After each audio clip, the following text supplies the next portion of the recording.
سب سے پہلے دلی کی سرزمین پر حضرت علامہ فضل خیرآبادی رحمت اللہ تعالی علیہ نے جمعہ کی نماز کے بعد جہاد کا فتویٰ دیا، اور پھر اس کے بعد آگرہ، دلی، الور، اس طریقے سے جو علاقے تھے ان میں ایک شورش بپا ہوئی، ایک ہنگامہ بپا ہوا، اور جو بڑے بڑے شہر تھے، بدایوں، بریلی، اس طریقے کے جو مسلمانوں کے بڑے بڑے شہر تھے، وہاں سے فوجوں کے اندر ایک ہنگامہ پیدا ہوا، اور اس طرح سے آزادی کی ایک تحریک چھڑی۔ آزادی کی تحریک کو آپ دو حصوں میں تقسیم کر سکتے ہیں، ایک ہے جنگ آزادی اور ایک ہے میری تحریک آزادی۔ یہ خاص طور پہ سمجھنے کی بات ہے، جنگ آزادی جو لڑی گئی ہے وہ 1857 میں لڑی گئی ہے، اس کے بعد کی جتنی… السلام علیکم ورحمۃ اللہ وبرکاتہ۔ امید ہے آپ سب خیریت سے ہوں گے۔ کیا آپ جانتے ہیں ہندوستان آزاد کیسے ہوا تھا؟ یہ آزادی کسی تحفے میں نہیں ملی، بلکہ لاکھوں جانوں کی قربانی، بے شمار آنسو اور طویل جدوجہد کے بعد حاصل ہوئی۔ ہمارے آبا و اجداد، خاص طور پر مسلمانوں نے ایمان اور حوصلے کے ساتھ اپنا سب کچھ قربان کیا۔ آج ہم سنیں گے یہی سنہری تاریخ۔ حضرت سید امین القادری صاحب کی زبانی۔ بیان شروع کرنے سے پہلے ایک محبت بھری گزارش ہے، اگر ویڈیو پسند آئے تو دل سے لائک ضرور کریں اور چینل کو سبسکرائب کرنا نہ بھولیں، اور اپنے دوستوں اور گھر والوں کے ساتھ ضرور شیئر کریں۔ چلیے سنتے ہیں سید امین القادری صاحب کا یہ بیان۔ اتنی تحریکیں ہیں، وہ جنگ نہیں ہے، وہ تحریک ہے۔ اور 1857 سے پہلے بھی جیسے ٹیپو سلطان کا لڑنا، حیدر علی کا لڑنا، اگرچہ انگریزوں کا مکمل تسلط نہیں ہوا تھا، قبضہ نہیں ہوا تھا، لیکن بعض ریاستوں پر تو وہ قابض ہو چکے تھے، ان کے تسلط ہو چکے تھے، وہ وہاں پر آ چکے تھے۔ اس لیے وہ جتنی جنگیں تھی اس کا اختتام اگر آپ کہہ سکتے ہیں تو 1857 کی اس جنگ کو کہہ سکتے ہیں جس کی قیادت علماء کر رہے تھے۔ اور ایک حیرت انگیز بات یہ ہے کہ 1857 میں جو علماء نے پوری طاقت لگا دی، پوری طاقت جھونک دی انگریزوں کے خلاف، تو اس میں کچھ مخبر جنہوں نے علماء کے خلاف جو ہے خبریں دی، قائدین کے خلاف خبریں دی، اور نتیجہ یہ ہوا، اور ساتھ ہی ساتھ جب علماء لڑنے کے لیے میدان میں آئے فوجوں کو لے کر کے، تو اس وقت کچھ لوگوں نے غداریاں بھی کی۔ نتیجہ یہ ہوا کہ جو پلان تھا وہ ناکام ہو گیا۔ ظاہر سی بات ہے جب راز ادھر سے ادھر جائیں گے تو پلان تو ناکام ہوں گے۔ اس کے بعد پھر یہ ہوا کہ انگریزوں نے چن چن کر ان علماء کو، جن علماء نے تحریک آزادی میں یا انگریزوں کے قدموں کو توڑنے میں حصہ لیا تھا، ان لوگوں کو چن چن کر شہید کیا، جیل بھیجا، پھانسیاں دی۔ یہاں تک کہ مورخین لکھتے ہیں کہ دلی سے لے کر لاہور تک جتنے درخت رستے میں تھے، اکثر درختوں پر علماء کے کٹے ہوئے سر لٹکے ہوئے تھے، اور علماء کو ہزاروں کی تعداد میں شہید کیا گیا، اور جو عام مسلمان تھے ان کی تعداد 5 لاکھ ہے۔ ہندوستان میں 5 لاکھ مسلمانوں کو جنگ آزادی کی تحریک یا انقلاب اس کو کہتے ہیں، انگریز غدر کہتے ہیں، انقلاب کی پاداش میں، اس کے جرم میں 5 لاکھ مسلمان شہید ہوئے۔ لیکن کس شان سے شہید ہوئے اس پہ بھی توجہ چاہتا ہوں۔ انگریز ان انقلابیوں کو جن کو پکڑا گیا تھا، ان کو پکڑنے کے بعد، چونکہ وہ سب مسلمان تھے، ان کو پکڑنے کے بعد 10 بائی 10 کا ایک کمرہ بنا ہوا ہے، اس میں سور ذبح کیا جاتا ہے۔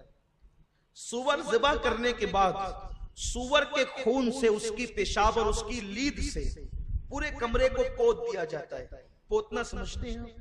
پہلے جب ہمارے یہاں مالیگاؤں میں اکثر مٹی کے مکانات تھے تو ان مکانات کو جو پیلی مٹی ہوا کرتی تھی، عورتیں اس سے زمین پوتا کرتی تھی، تو سور کے خون سے، اس کے پیشاب سے اور اس کی لید سے 10 بائی 10 کے کمرے کو لیپ دیا جاتا، پوت دیا جاتا۔ اور جن لوگوں نے انقلاب کی تحریک میں علماء کا ساتھ دیا تھا، ان مسلمانوں سے کہا جاتا اس کو زبان کے ذریعے سے چاٹو. وہ مسلمان تھے، ایک تو خون ناپاک، دوسرے وہ سور کا خون ہے، عام جانور کا نہیں، ناپاکی پر ناپاکی، نجس پر نجس. وہ لوگ انکار کرتے، پھر ان کو دردناک انداز سے شہید کر دیا جاتا. قتل، انقلابیوں کو قتل کرنے کا طریقہ یہ تھا کہ ان مسلمانوں کو جب سور ذبح کیا جاتا تو اس کی چمڑی جیسے نکالتے ہیں، چمڑی نکالنے کے بعد اس کی چمڑی کے اندر سل دیا جاتا. اس درد یعنی روحانی طور پر بھی اذیت دی جاتی، ایمان کو بھی مجروح کرنے کی کوشش کی جاتی. لیکن سلام ہو ان 5 لاکھ مجاہدین پر کہ جو لوگ سور کی چمڑیوں میں تو سل گئے، جو لوگ دار پر تو لٹک گئے، پھانسی کے پھندوں پہ تو لٹک گئے، جن کی بیویوں کو چھین لیا گیا، جن کے بچوں کو قتل کر دیا گیا. دلی کے جامع مسجد کے علاقے میں کئی دن تک کے لاشیں سڑتی رہی، لاشیں پڑی رہی، اسے گید اور کوے کھاتے رہے، اسے کتے اور بلیاں نوچتی رہی. وہ ساری چیزوں کو برداشت کرتے رہے، لیکن انہوں نے مذہب اور وطن پر اپنا سب کچھ قربان کر دیا. آج یہ محفل اسی درد کے ساتھ ہم نے سجائی ہے کہ ان 5 لاکھ کو اور ان ہزاروں کو جو آج یاد نہیں کیا جا رہا ہے، ہم انہیں یاد کریں گے. اپنے جوانوں کو ان کی قربانی یاد دلاتے. ہم وہ نہیں ہیں کہ جو یوں ہی انگریزوں کے ایجنٹ کو، انگریزوں کے غلاموں کو، انگریزوں کے وظیفہ کو آزادی کا ہیرو بنا کے پیش کریں. کیسے آزادی کے ہیرو وہ لوگ ہو سکتے ہیں جو کبھی جیل نہیں گئے، جنہیں کبھی ڈنڈے نہیں پڑے، جن کے ہاتھوں میں کبھی ہتھکڑیاں نہیں آئی، مسندوں پہ بیٹھ کر پیری مریدی کے ڈھونگ رچاتے رہے. آج وہ آزادی کے ہیرو ہیں. سوچو ان مسلمانوں کی روحوں پہ کیا گزرتی ہوگی جنہوں نے جام شہادت نوش کیا، ان کا نام ہی کہیں نہیں، جو سولیوں پہ لٹکے ان کا نام ہی کہیں نہیں، جنہیں درختوں پہ لٹکایا گیا ان کے نام ہی کہیں نہیں، جن کے محلات کو ضبط کر کے بیچ دیا گیا ان کا نام ہی کہیں نہیں، جن کے بچوں کو یتیم کر دیا گیا ان کا نام ہی کہیں نہیں. بس یہی سازش ہے، اصل چہرہ چھپ جائے اور جو کچھ نہیں تھے وہ سامنے آئے. ہم یہ بات کہنے میں حق بجانب ہے کہ آج جن لوگوں کو آزادی کا ہیرو بنایا جا رہا ہے وہ کیوں گڑتے ہیں واقعات کہ انگریزوں نے پکڑ لیا اور یہ کر لیا وہ کر لیا. آپ کے مسلک کے کس بزرگ کو انڈمان بھیجا گیا بتائیں؟ اگر انڈمان بھیجا گیا تو سنی مسلک کے عالم کو بھیجا گیا. بلکہ انگریز کو عالموں سے اتنی دشمنی تھی کہ ہزاروں علماء کو جو ہے وہ پھانسی دی گئی اور بعد میں کسی کو شمس العلماء کا خطاب ملا. میں آخر میں بس اس پر چند بات کروں گا بھی، لیکن یہ بتانا چاہتا ہوں بس گفتگو کو سمیٹتے ہوئے کہ ہمارے جن علماء نے قیادت کی ہے ان علماء کے نام پڑھ دوں، اکثر ان کے نام پڑھے نہیں جاتے اور ان کو خراج پیش کروں. ایک بات یہ ہے آخر ایسا کیوں ہوا، پہلے نام پڑھنے سے پہلے یہ بات کہنا چاہتا ہوں. ممکن ہے کسی کے ذہن میں سوال آئے گا جب یہ لوگ آزادی کے اتنے بڑے ہیرو ہیں تو ان کا نام ریکارڈ میں کیوں نہیں ہے، ان کا نام کتابوں میں درج کیوں نہیں ہے؟ بہت خاص بات ہے، کوئی سوال کر سکتا ہے. تو آپ کو بتاؤں کہ جب یہ لوگ شہید ہوئے، یہ لوگ جیل گئے، تو 1857 سے لے کر 1947 تک، 1857 سے لے کر 1947 تک کم و بیش 90 سال کا عرصہ ہے، یعنی 1 صدی. بہت توجہ سے سنیں، یہ بہت خاص بات آپ کو اپنے دماغ میں بٹھانی ہے، کیونکہ ان علماء سے ہماری عقیدتوں کے تعلق ہے اور ہمارے ملک سے بھی ہمارا ایک رشتہ ہے، جذبات کا، محبتوں کا رشتہ ہے. اس لیے ہم لوگ جو ہیں وہ سارے شکوک و شبہات کا بھی ازالہ کرنا چاہتے ہیں. کوئی آپ سے پوچھ سکتا ہے کہ جب فضل حق خیر آبادی، صدر الدین آسودہ، کفایت علی کافی، یہ جو لوگ تھے انہوں نے انگریزوں کے خلاف علم جہاد بلند کیا، تو کتابوں میں ان کے نام کیوں نہیں ہیں؟ تاریخی ریکارڈ کیوں نہیں ہیں؟ پہلی بات تو یہ تاریخی ریکارڈ ہے، پرانی کتابوں میں نام بھی ہے، لیکن ان کی زندگیوں کو اس لیے مرتب نہیں کیا گیا، ان کے کارنامے اس لیے اس وقت جمع نہیں کیے گئے کیونکہ 1 صدی تک اس کے بعد انگریزوں کی حکومت رہی۔ تو جو انگریزوں کے خلاف کھڑے ہوئے تھے، جو ان کی حمایت میں قلم اٹھاتا، اس کو بھی ضبط کر لیا جاتا، اس لیے اجازت نہیں تھی۔ حکومت کا اتنا دباؤ اور پریشر تھا، اور آپ جانتے ہیں کہ 1 صدی کے اندر لوگ تو چند ایام کے واقعات بھول جاتے ہیں، تو جنہوں نے اپنی نظروں سے وہ مناظر دیکھے تھے، جو شریک سفر تھے، جو بچ گئے تھے، محفوظ ہو گئے تھے، وہ بس سینہ بسینہ باتیں کر سکتے تھے، وہ تاریخی ریکارڈ قائم نہیں کر سکتے۔ حکومت کے پاس تو ریکارڈ ہے، اب جب چھان بین ہو رہی ہے تو مزید انکشافات ہو رہے ہیں کہ بھارت کا دوست کون ہے اور دشمن کون ہے۔ آپ ٹائمز آف انڈیا میں فتویٰ شائع کروا سکتے ہیں، لیکن حکومت کا ریکارڈ نہیں بدل سکتے۔ اور ٹائمز آف انڈیا میں فتویٰ شائع کروا کر کہ جھنڈے کو سلامی دینا جائز ہے، آپ اپنے اوپر سے بدنامی کا داغ نہیں دھو سکتے۔ یہ تو ہم ہیں اہل سنت اولیاء کے ماننے والے، جنہوں نے اپنے مسلک کی بھی مکمل طور پہ وفاداری کی اور ملک کی بھی وفاداری کی۔ تو چونکہ 1 صدی تک اس کے بعد انگریزوں کی حکومت رہی، اس لیے ان کی حمایت میں، ان بزرگوں کی حمایت میں باضابطہ طور پہ قلم نہیں اٹھایا جا سکتا۔ اور ہمارے اسلاف کے دلوں میں انگریزوں سے نفرت اتنی تھی کہ علامہ فضل خیرآبادی کے صاحبزادے شیخ عبداللہ خیرآبادی رحمت اللہ تعالی علیہ، انہوں نے مرتے ہوئے وصیت کی تھی کہ جب انگریز ہندوستان سے چلے جائیں تو میری قبر پر آ کر اطلاع دے دینا کہ انگریز ہندوستان سے چلے گئے۔ کم و بیش نصف صدی کے بعد جب انگریز ہندوستان سے گئے ہیں تو ان کے مزار پہ جا کر میلاد پڑھی گئی ہے اور ان کو اطلاع دی گئی ہے کہ آپ کو مبارک ہو، انگریز ہندوستان سے جا چکے ہیں۔ جن کے دلوں میں اتنی نفرت تھی کہ وہ وصیت کر گئے تھے کہ اگر چلے جائیں تو قبر پر آ کر خوشخبری دینا کہ انگریز چلے گئے۔ آج ان کا نام ہی کہیں، ان کے باپ داداؤں کا نام کہیں نہیں۔ ہمارے جن بزرگوں میں نے جو ہے وہ 1857 میں علم جہاد بلند کیا تھا، ان کے نام، چند کے نام یہ ہے، سب کے نام پڑھیں گے تو اسی میں وہ وقت ہی ناکافی ہوگا، رات ناکافی ہوگی۔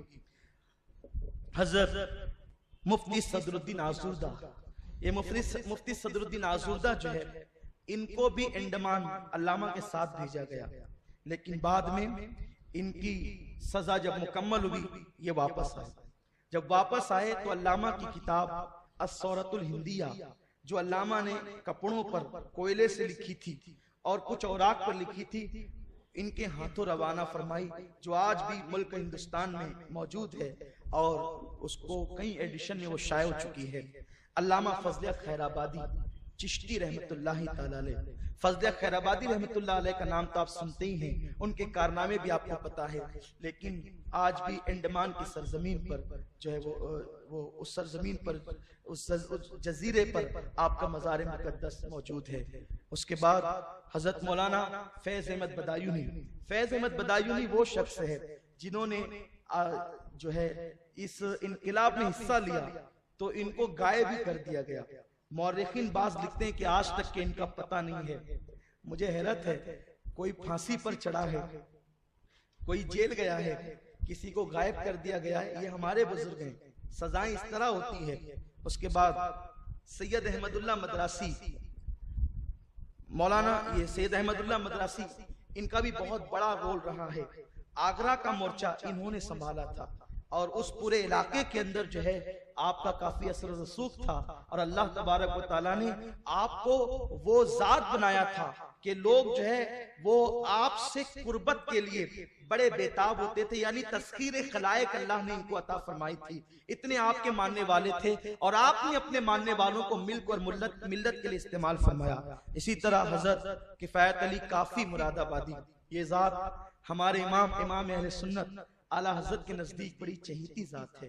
امام احمد رضا فرماتے ہیں کہ میں اگر قصداً کسی کا کلام سنتا ہوں، کیونکہ لوگ شاعری میں بڑی غلطی کرتے ہیں، کبھی غلو بھی کرتے ہیں، مسائل بھی پیدا کرتے ہیں، میں قصداً اگر کسی کا کلام سنتا ہوں تو وہ کافی مراد آبادی کا سنتا ہوں اور اپنے چھوٹے بھائی مولانا حسن بریلوی کا سنتا ہوں، بلکہ کافی کو تو یہ شرف حاصل ہے، میں سلام کرتا ہوں جھک جھک کر کافی کی شاعری کو کہ شاہ امام احمد رضا نے فرمایا کہ کافی شاعری کے میدان میں، نعتیہ شاعری کے میدان میں بادشاہ ہے اور میں ان کا وزیر اعظم ہوں۔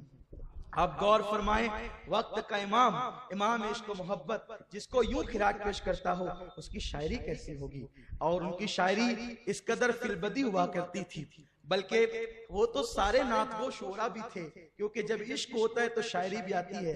حضرت کافی مراد آبادی کے متعلق کی بات آپ نے سن رکھی ہوگی، اور آپ کو پتا بھی ہوگا کہ جب آپ کو پھانسی دی گئی 1858 میں، تو آپ سے پوچھا گیا تھا کیا آخری خواہش ہے، تو آپ نے کہا تھا کہ میں اپنے حضور کی نعت لکھنا چاہتا ہوں، اور انہوں نے یہ نعت لکھی تھی، کوئی گل باقی رہے گا نہ چمن رہ جائے گا، بس رسول اللہ کا دین حسن رہ جائے گا، ہم سفیر و باغ میں ہیں کوئی دم کا چہچہا، بلبلے اڑ جائے گی سونا چمن رہ جائے گا، اطلس و خمخاب کی پوشاک پہ نازا نہ ہو، اس تنے بے جان پر خاکی کفن رہ جائے گا، جو پڑے گا صاحب لولاک کے اوپر درود، نار سے محفوظ اس کا تن بدن رہ جائے گا، اور سب فنا ہو جائیں گے کافی وہ، لیکن حشر تک نعت حضرت کا زبانوں پر سخن رہ جائے گا۔ علامہ فضل خیر آبادی بھی عربی کے شاعر تھے، اور علامہ کی شاعری کے بارے میں بتا دوں، جناب غالب جیسے لوگ علامہ کی بارگاہ میں خوشا چینیاں کرتے تھے۔ جو غالب کا موجودہ دیوان ہے وہ علامہ فضل خیر آبادی کے مشوروں کا نتیجہ ہے۔ علامہ فضل خیر آبادی گو کہ اردو میں شاعری نہیں کرتے تھے، لیکن عربی میں وہ ملکہ حاصل تھا۔ ایک مرتبہ کوئی چاہنے والا حج کو جا رہا تھا، تو آپ اپنے گھر سے پیدل نکلے اور چلتے چلتے کہا کہ میں تو نہیں جا سکتا، میرا کلام لیتے جا، اور رستے میں چلتے چلتے جو اشعار لکھائے تھے اس کے بارے میں مشہور ہے کہ وہ 50 سے زیادہ اشعار تھے، یعنی 2 نعتیں فی البدی، بس چلتے چلتے یہ لکھ لو یہ لکھ لو یہ لکھ لو فی البدی۔ اور جب اس حاجی نے جا کر در رسول پر اس کو پڑھنا شروع کیا، کیونکہ اس وقت تو وہاں بھی سب عشاق رسول تھے، علماء کی مسند لگی ہوئی تھی، درس وہ دے رہے تھے، جب علامہ کا کلام عربی میں اس ظاہر طیبہ نے پڑھنا شروع کیا تو لوگ اپنی درس گاہوں کو سمیٹ کر آ گئے اور تڑپنے اور رونے لگے، اور ان سے کہا کہ یہ کلام کسی ہندی کا نہیں ہو سکتا، یہ کلام تو کسی عربی کا وہ بھی بمشکل ہو سکتا ہے۔ جب بتایا گیا کہ وہ بمشکل نہیں، اس ہندی نے چلتے چلتے لکھائے ہیں، تو لوگوں نے کہا کہ پھر یہ شاعری کا کمال نہیں، یہ عشق مصطفیٰ کا کمال ہے۔ یہ وہ لوگ ہیں جنہوں نے ملک کے لیے، ملت کے لیے جانیں دی ہیں۔ حضرت مفتی عنایت احمد کاکوروی، حضرت مولانا رحمت اللہ کیرانوی، مولانا ڈاکٹر وزیر خان، مولانا وحاج الدین مراد آبادی، مولانا رضا علی بریلوی رحمت اللہ تعالی، یہ مولانا رضا علی جو ہے سیدی اعلیٰ حضرت رضی اللہ تعالیٰ عنہ کے جو ہے وہ دادا ہوا کرتے ہیں۔ مولانا امام بخش صہبانی، منشی رسول بخش کاکوروی، غلام امام شہید، یہ رسول بخش، غلام امام شہید، یہ نام ہی بتا رہے ہیں کہ یہ بھی سنی ہے، ان کے باپ دادا بھی سنی ہے، اس لیے کہ اور جگہ تو رسول بخش نام رکھنا ہی شرک ہے، غلام امام شہید نام رکھنا ہی شرک ہے، یہ نام بھی بتاتے ہیں کہ یہ کون لوگ ہیں۔ اس کے بعد جو ہے حضرت امیر مینائی، مفتی مظہر کریم دریابادی، منیر شکوہ آبادی، مفتی انعام اللہ گوپاموی، یہ قاضی تھے دہلی کے، قاضی فیض اللہ کشمیری، مفتی عبد الوہاب گوپاموی، جنرل بخت خان روہلا اور جنرل عظیم خان، یہ دونوں لوگ جو ہیں عالم تو نہیں تھے، لیکن یہ لوگ اپنے وقت کے قائد تھے اور یہ سیاسی رہنما تھے، یہ نواب تھے۔ ان لوگوں نے بھی جو ہے وہ فوج کے ذریعے سے ان علماء کی مدد کی، اور علماء نے اپنی قائدانہ صلاحیتوں کو ساتھ لے کر کے جو ہے وہ انگریزوں کے خلاف علم جہاد بلند کیا، یہ شہزادہ فیروز خان وغیرہ۔ اب یہ بات تو آپ جان چکے ہیں، سزائیں ہمارے علماء نے اٹھائی، قتل کیے گئے، شہید کیے گئے، گھر لوٹے گئے۔ علامہ فضل خیر آبادی کا محل تھا خیر آباد میں، انگریزوں نے ضبط کر کے اسے بیچ دیا۔ آپ کی لائبریری